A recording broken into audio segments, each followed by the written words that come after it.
La Trinité-sur-Mer, plus beau terrain de jeu nautique au monde, comme aiment à le rappeler les skippers de renom, qui y séjournent en période hors course.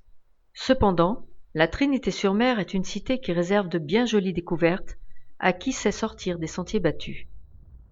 Parmi les plus belles promenades, voici l'une d'entre elles à ne pas manquer.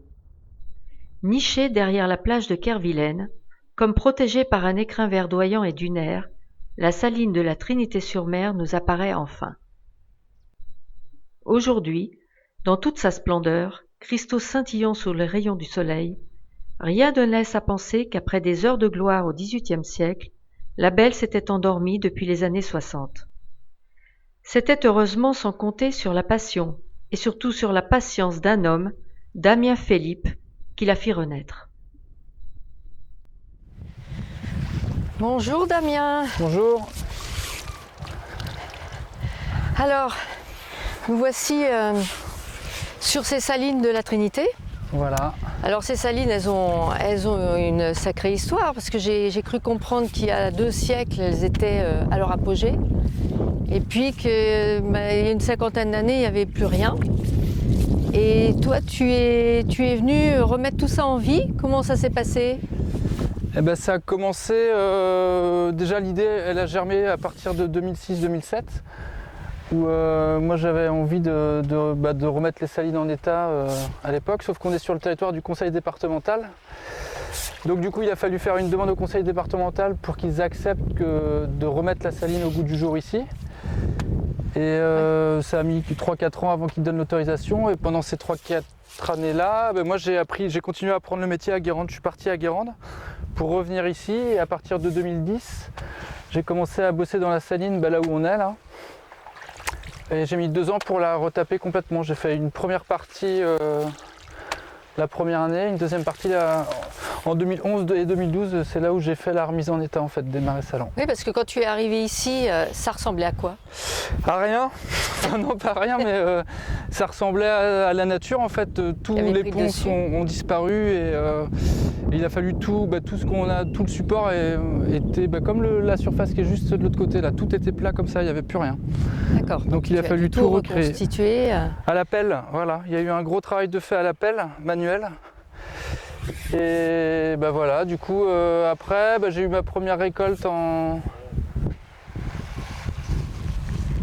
2013, donc ça a mis un peu de temps avant de partir, ça a été un peu galère au début. Ouais.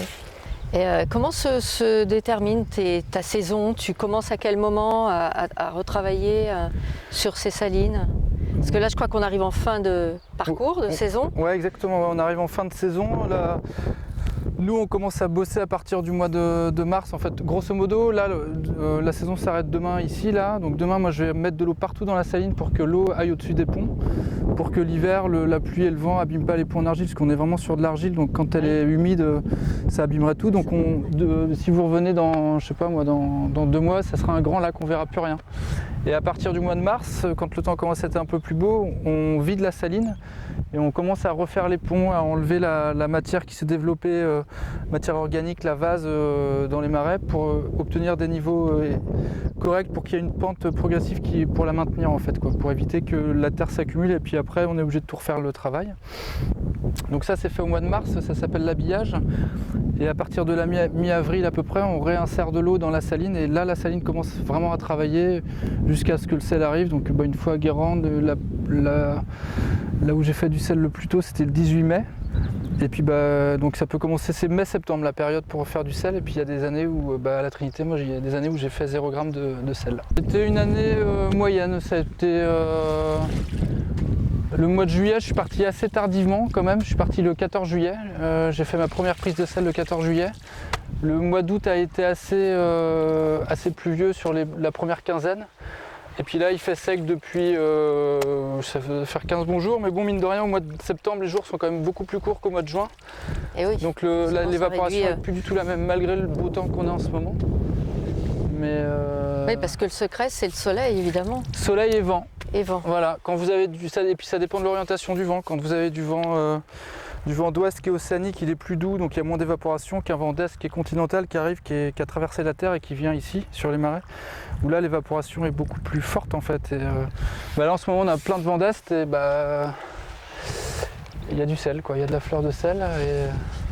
Donc il faut en profiter parce que moi c'est ce que je vends le plus, c'est fleur de sel et puis du gros sel aussi. Là je commence à vendre ma production et le but c'est d'en vivre. Hein. Je suis pas subventionné pour travailler, je vis de ma production. Donc le but c'est de vraiment valoriser le terroir et le sel trinitain. Voilà. Après le sel il se vend très bien dans un périmètre autour de la Trinité. Et puis après, Guérande, nationalement, ils prennent le pas tout de suite. Quoi. Dès qu'on part de la région, moi le but c'est de faire du circuit court et puis d'être dans un... Je vais pas aller exporter mon sel au Japon, quoi. De toute façon j'en aurais pas assez. Puis, c'est pas le but. C'est pas le but du tout. Le but c'est que les gens d'ici prennent ce sel. Après, moi j'ai pas... voilà, ça s'arrête là. Comment les habitants justement de la Trinité ont vu cette renaissance des salines? Il y a eu de tout. Il y avait un monsieur qui m'avait dit, de toute façon, tant que je serai vivant, tu feras jamais de sel. Ah, carrément. Et puis l'année où il est mort, j'en ai fait. Alors je sais pas s'il n'aurait pas dû le dire ou je sais pas. Mais puis il y a des gens qui étaient ravis, quoi. Il y a des gens qui étaient même émus de voir ça.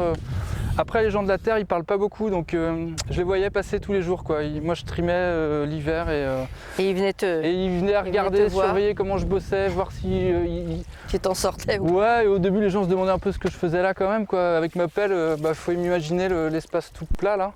Puis j'ai commencé là, dans l'angle là, et puis quand on voit ce qu'il y a de fait maintenant, forcément, les gens avaient du mal à se projeter, quoi. Parce que la saline était abandonnée en 1960, donc ça veut dire qu'il y a des gens, il y a des Trinitains qui ont connu la saline. Voilà, c'est ce que j'allais dire, il y en a qui ont certainement connu. Qui sont toujours vivants et qui ont connu ça. Alors il y a des gens qui n'étaient pas contents, et puis dans ces cas-là, il vaut mieux se taire, on bosse, et puis une fois qu'il y a du sel, les gens ne disent plus rien. Ouais. Ils passent, et puis voilà, il faut faire ses preuves dans le boulot, quoi. Il n'y a pas grand-chose à dire. Hein.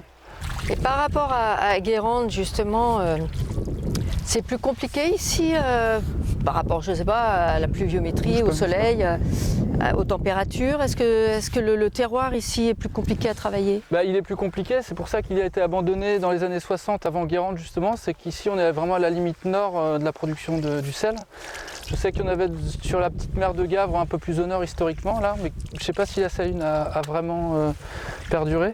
Mais le secteur, à l'époque où le sel se vendait bien, avant les années 60, avant la crise, la Trinité dans le Morbihan, la Trinité-Carnac, c'était un des meilleurs lieux productifs du Morbihan, quoi. Ah oui. Mais là, on a un œillet devant nous là, qui fait 80-90 mètres carrés. À Guérande, la moyenne annuelle productive pour du gros sel, c'est 1,4 tonne. On fait 1,4 tonne par an sur une surface comme ça. D'accord.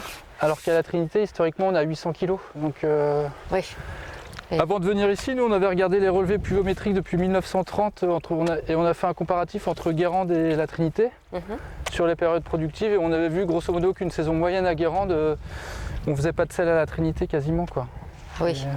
Et là cette année à Guérande, ils sont sur une année moyenne bonne, et moi je suis sur une année moyenne, quoi. Ouais. Moi sur le prévisionnel, on avait fait forcément un prévisionnel au début en arrivant ici. Moi je suis quasiment exactement sur ce qu'on avait prévu, quoi, en termes de production, en termes de vente. Ouais. Et du coup, là j'ai du stock, tout va bien pour l'instant. Alors rien n'est acquis, mais là c'est plutôt confortable, quoi. On a moins de 3 ans, c'est qu'il y a une certaine fragilité, parce qu'il y a des années où vous ne faites pas de sel, justement, comme j'ai eu les premières années quand je suis arrivé. Oui, d'où la nécessité de ce stock. D'où la difficulté aussi quand je suis arrivé, c'est que j'ai fait 0 g de sel, donc pas de vente, pas de stock, rien du tout. Voilà, donc ouais, c'était chaud, quoi. C'était un peu compliqué, mais en fait on avait vu sur les relevés pluviométriques de 1930 qu'il y avait une périodicité tous les 6 ans. Il y avait des grosses saisons qui arrivaient et il fallait attendre 6 ans, et moi je suis arrivé au début du cycle en fait. Donc là, je suis arrivé sur 2 mauvaises années, après j'ai pas eu de chance, mais c'était le pire scénario possible. On en parlait avec les Guérandins, ils m'ont dit s'il faut... Sur la première année, ils m'ont un peu plaint, puis la deuxième année ils se sont dit bon, est-ce qu'il va tenir le choc, le pépère là? Et voilà, je suis tombé sur les 2 très mauvaises années, puis après, une fois qu'elles sont passées, on sait que le plus dur est passé. Je savais que les bonnes années allaient arriver, donc ça m'a permis de tenir aussi courage, psychologiquement aussi, mais quand vous faites la remise en état, vous êtes un peu fatigué quand même, parce que c'est quand même assez physique comme boulot. L'investissement moral et perso, il n'est pas récompensé, c'est terrible. Mais c'est la nature.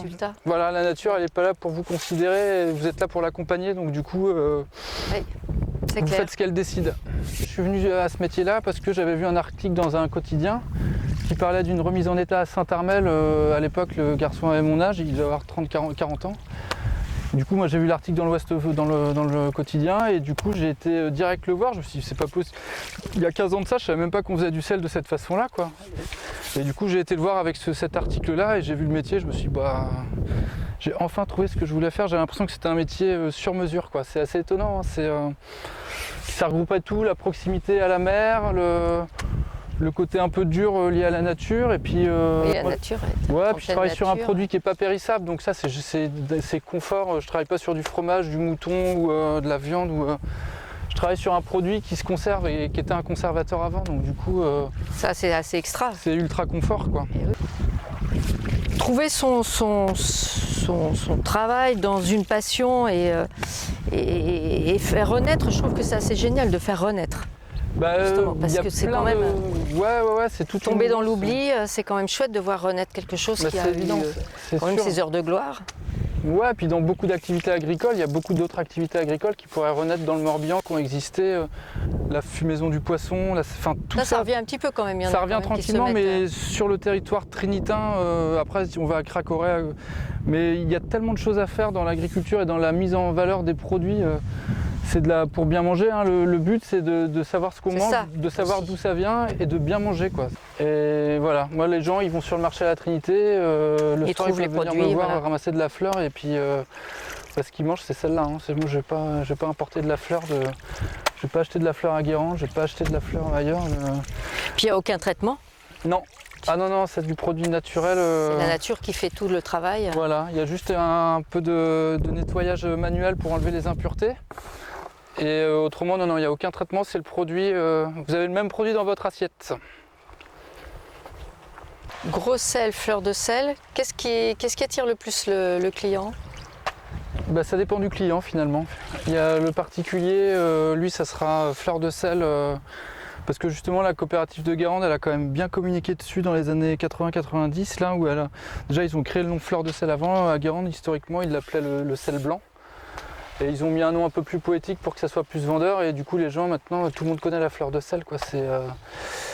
Et du coup le particulier, il aime bien la fleur de sel. Moi je la vends dans des sachets ou dans des petits pots en verre. Et puis après de la fleur aromatisée, genre avec du piment d'Espelette ou avec des algues. Oui, tu as fait aussi une diversité, tu as diversifié tes produits à travers cette... Pour le mettre en valeur, ouais forcément, et pour le vendre et pour en vivre aussi, parce que je pourrais vendre que du gros sel et de la fleur de sel. Mais les gens aiment bien la fleur de sel aromatisée, et nous à la maison on en prend, on aime bien sur un steak ou des petites pommes de terre mettre de la fleur de sel au piment d'Espelette. Ce soir c'est un réel plaisir, quoi. Je sais que c'est la dernière saison, la dernière fois de l'année. Oui, c'est la dernière en plus. Donc voilà, je me prends tout le soleil que j'aurai pas cet hiver. Une dernière fois. Ouais, voilà. Puis puis le gros sel, c'est un peu plus physique, quoi. Historiquement les femmes faisaient la fleur de sel et les hommes faisaient le gros sel. C'était chouette d'être là pour cette dernière avec toi, avec ce temps, ce coucher de soleil, c'est absolument magnifique. Et j'ai appris plein de choses, donc merci. Merci de m'avoir permis de vivre ces instants-là et puis d'avoir approché de plus près ce qu'était le métier et la passion d'un paludier. Non, je suis ravi de vous faire découvrir le milieu avec un temps comme ça, et c'est bien. Tant mieux si ça vous a plu, c'est bien. Merci infiniment. De rien, à bientôt. À très bientôt. Au revoir. Au revoir.